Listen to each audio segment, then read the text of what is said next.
Hello दोस्तों, स्वागत है आपका हमारे YouTube channel arts accounting services में। तो आज की वीडियो में हम जीएसटी के सेक्शन 22 यानी कि पर्सनल लायबल फॉर रजिस्ट्रेशन इसके बारे में बात करेंगे। तो पहला है यहाँ पे, every supplier shall be liable to be registered under this act in the state और यूनियन टेरिटरी और other than special category state from where he makes a taxable supply of goods और सर्विस और both if his aggregate turnover is financial year exceeds 20 lakh rupees.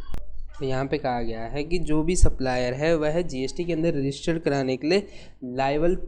माना जाता है और वह उस स्टेट से अपना जीएसटी रजिस्ट्रेशन कराता है जिस स्टेट से वह सप्लाई करता है। जैसे कि आप उत्तराखंड के रहने वाले हैं, लेकिन जो आपकी सप्लाई है वह आप यूपी से आप सप्लाई करते हैं, यानी कि आपका बिजनेस यूपी में है, आप सप्लाई यूपी से करते हैं,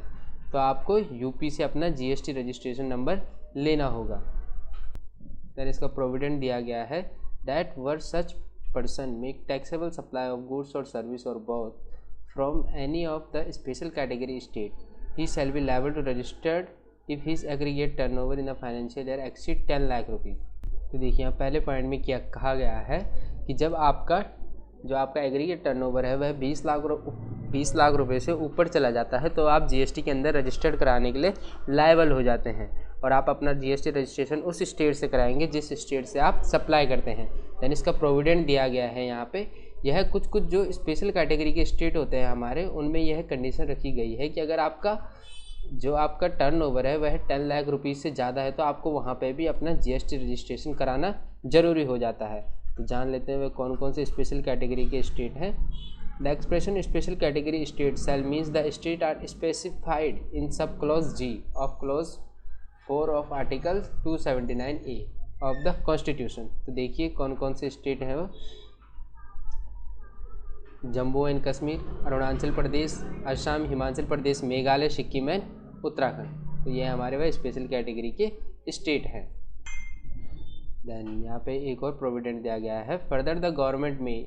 at the request of special category state and on the recommendation of the council enhance the aggregate turnover refers to the first provision from 10 lakh rupees to such amount not exceeding 20 lakh rupees and subject to such condition and limitation as may be notified। तो यहाँ पे यही कहा गया है कि अगर government चाहे तो स्पेशल कैटेगरी के स्टेट के रिकमेंडेशन पे वह अपने 10 लाख का जो उनका एग्रीगेट टर्नओवर की लिमिट उन्होंने सेट की है वह उसको बढ़ा सकते हैं, लेकिन वह उसको 20 लाख रुपये से अधिक नहीं बढ़ा सकते हैं। देन सेकेंड प्रोविडेंट दिया गया यहाँ पे, also the government may at the request of the state on the recommendation of the council enhance the aggregate turnover from 20 lakh rupees to such amount not exceeding 40 lakh rupees. तो यहाँ ऊपर वाले provident में special category के state के बारे में बात की है और यहाँ पे केवल स्टेट की बात की, यानी कि जो स्पेशल कैटेगरी के स्टेट ना होके उनकी रिक्वेस्ट पे भी वह एग्रीगेट टर्नओवर की लिमिट को बढ़ा सकते हैं, लेकिन कितनी, वह 20 लाख रुपए से उसे बढ़ा सकते हैं, लेकिन 40 लाख रुपए से ऊपर उसको नहीं बढ़ा सकते हैं। देन यहाँ पे इसका एक्सप्लेनेशन दिया गया है, for the purpose of this subsections a person shall be considered to engage exclusively in the supply of goods even if he is engage in exempt supply of services. चाहे वो examined supply of services में क्यों ना engage हो, उसको तब भी GST के अंदर रजिस्ट्रेशन कराना जरूरी होता है। Provided by the way exceeding deposit loan advance in far as the considered in respected way of interest और डिस्काउंट। चाहे वो इंटरेस्ट, डिस्काउंट, लोन, एडवांस, ये सब फैसिलिटीज़ प्रोवाइड करता होगा, उसको तब भी जीएसटी के अंदर रजिस्टर्ड होना ज़रूरी है। देन सेकेंड है हमारा, every person who on the day immediately proceeding the appointed day is registered और holds a licence under existing law shall be liable to register under this act will be effect from the appointment date. यदि कोई व्यक्ति को ऐसा काम करता है जिसके लिए हमको लाइसेंस की ज़रूरत होती है और जो कि एग्जिस्टिंग लॉ में पहले से है, तो उसके लिए यहाँ पे जीएसटी का रजिस्ट्रेशन कराना भी अनिवार्य हो जाता है और अपॉइंटमेंट डेट जो होती है हमारी वह हमारी रजिस्टर्ड डेट में ही आएगी। Where a business carried on a taxable person registered under this act is transferred whether an account of a succession or otherwise to another account as long concern the transfer or the successor as the cause may be shall be liable to register with effect from the date of such transfer or succession। तो देखिए यहाँ पे business को transfer करने की बात की गई है। यदि आप अपने बिजनेस को ट्रांसफ़र करते हैं, मान लीजिए किसी के फादर से उनके बेटे को उनका बिजनेस ट्रांसफ़र होता है, तो इस केस में क्या है, जो उनका सन होगा जो कि उनके बिजनेस को आगे सक्सेस करेगा, जो उनके बिजनेस का सक्सेसर होगा, उनको क्या करना होगा, अपने पैन पे उनको एक नया जीएसटी नंबर लेना होगा, क्योंकि जो पुराना जीएसटी नंबर होगा वह क्या होगा, वह उनके फादर के पैन पे होगा। तो इस वजह से उनको एक नया जीएसटी रजिस्ट्रेशन कराना होता है। यह तब हमारा एप्लीकेबल नहीं होता है अगर आपके पास कंपनी का टैन नंबर हो या आप पार्टनरशिप में हो, तो वहाँ पे ये आपका एप्लीकेबल नहीं होता है। अगर आप प्रोप्राइटर हैं तो वहाँ पे आपको अलग से जीएसटी नंबर लेना पड़ता है। देन फोर्थ है हमारा notwithstanding anything content in sub section 1 and 3 in case of transfer percent of